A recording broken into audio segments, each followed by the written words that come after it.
what a beautiful day in Vera. I've spent hours and hours collecting all them rubies. It's about time I got my posse together and head over to Maryland to take my goods to the market. Captain Gladys told me that their wagon filled up to the brim with rubies.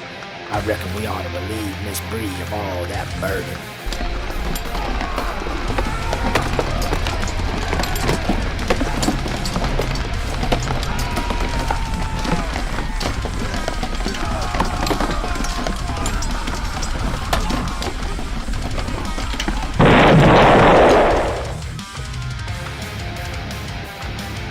One eternity later. Q, last time we tried to get our goods to the market, that danged old Virtek ruined our plans and made off with all them goodies. Why don't we get him on our side this time? I know, I'll butter him up with some good old Southern charm. That'll get him to join us.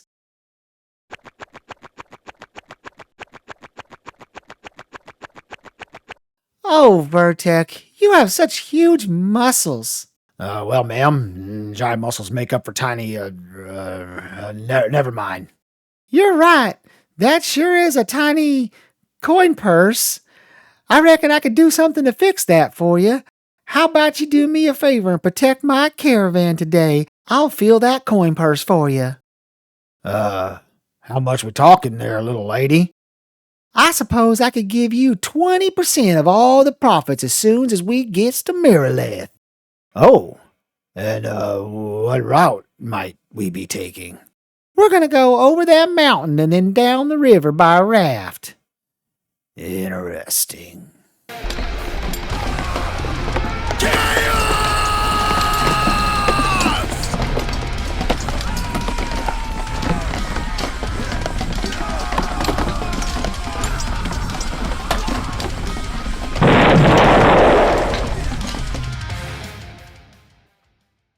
Huge shout out to ChibiBree and Virtek from the Golden Feather Podcast for allowing me to do that 100% accurate voice, likeness, and personality impression of both of them. I told them how stupid it was going to be, and they never even flinched. They were great sports. If you're one of the 12 people in the Ashes community who doesn't know who they are already, I'll drop links down in the description so y'all can go check them out. Longtime viewers of this channel will already know how I feel about Steven. I respect and admire him, and I absolutely love what he's done as both the creative director of this game and as the boss of Intrepid Studios, which genuinely seems to be one of the best places to work on Earth right now. But, like everyone else on Earth, he has blind spots. And in this case, Steven's blind spot is related to the risk versus reward in the caravan system. Take a listen to Steven's answer here. How will risk versus reward be balanced for both the caravan attackers and defenders? Some folks kind of seemed like they were feeling like defenders were at a disadvantage.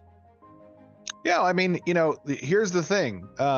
Emergent gameplay, such as this, right? Caravans are the induction of emergent gameplay, which means you cannot predict the situation you're going to be in when you use a caravan. That's part of the risk. The risk is the unknown. If you could predict it, then your ability to mitigate that risk would unfortunately remove that dynamic, that ratio of risk versus reward. So you might come into situations where you didn't anticipate. So anyways, as I was saying, you cannot predict the risk. That is part of the equation, right? In some cases, you may want to over provision depending on how valuable your load is on the caravan, right? That means it's better to travel with friends. There might be mercenary guilds that you can bring along. You can invest more in the components of the caravan so that it's more defensible, more maneuverable. You might want to go at unique times so you can mitigate the potential resistance. You need to ensure that the flow of information around what you're intending to do is restricted to a close, circle of trusted friends or guildmates. Like, there's a lot of different dynamic variables that exist within a system like this to answer that question. Did you catch that?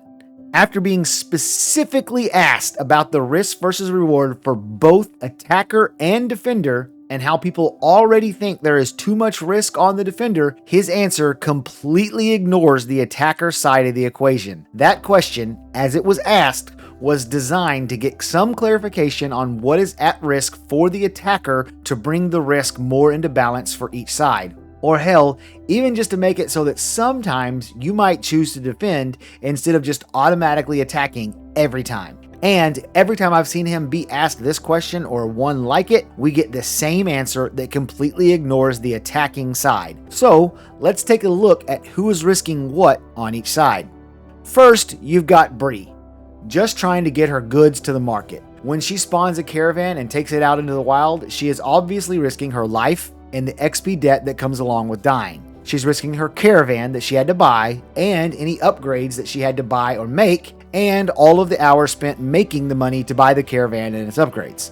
And she's obviously risking all the cargo she has in the caravan, as well as the probably 10 or more hours spent farming that cargo. What is Virtek risking? His life and the XP debt associated with dying. That's it. Just that.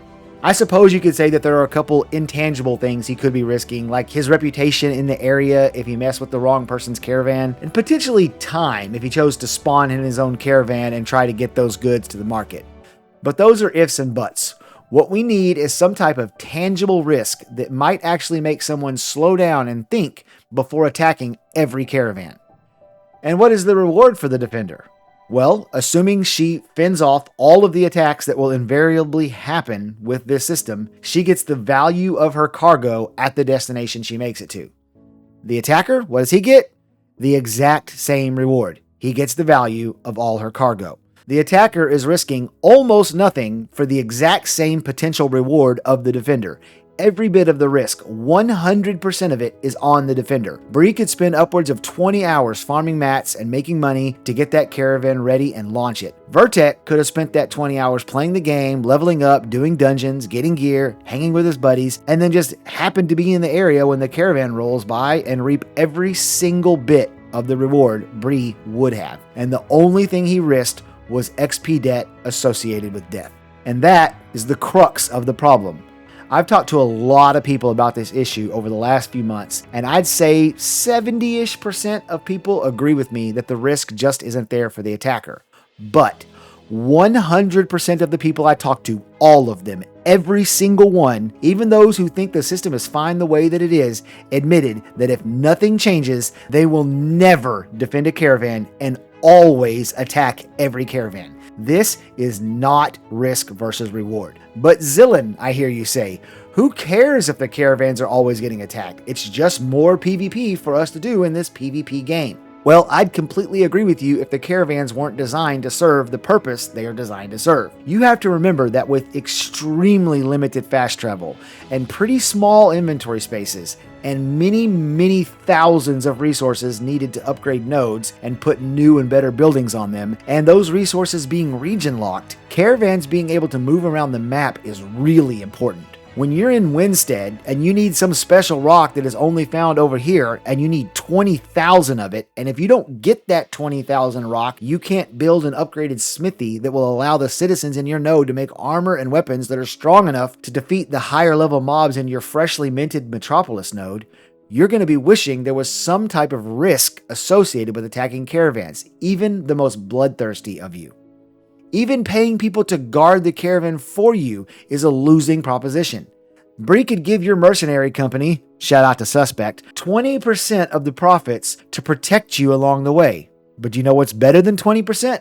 100%. Because of how math works, you can never pay someone to guard your caravan more than they could get by just killing you and taking your stuff. If attacking every node on site because there's almost no risk and all reward becomes commonplace, then the entire economy of Vera will grind to a halt.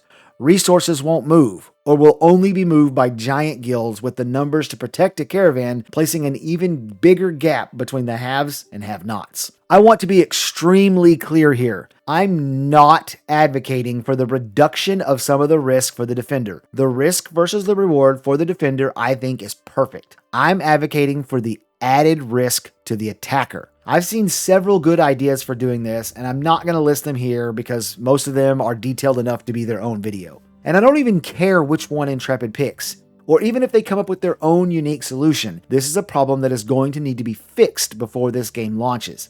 And fortunately, That's what Alpha 2 is for. Kind of rendering this entire video a moot point, actually. If we get into A2 and Caravans can't move without being constantly attacked, Intrepid will be forced to step in and fix it.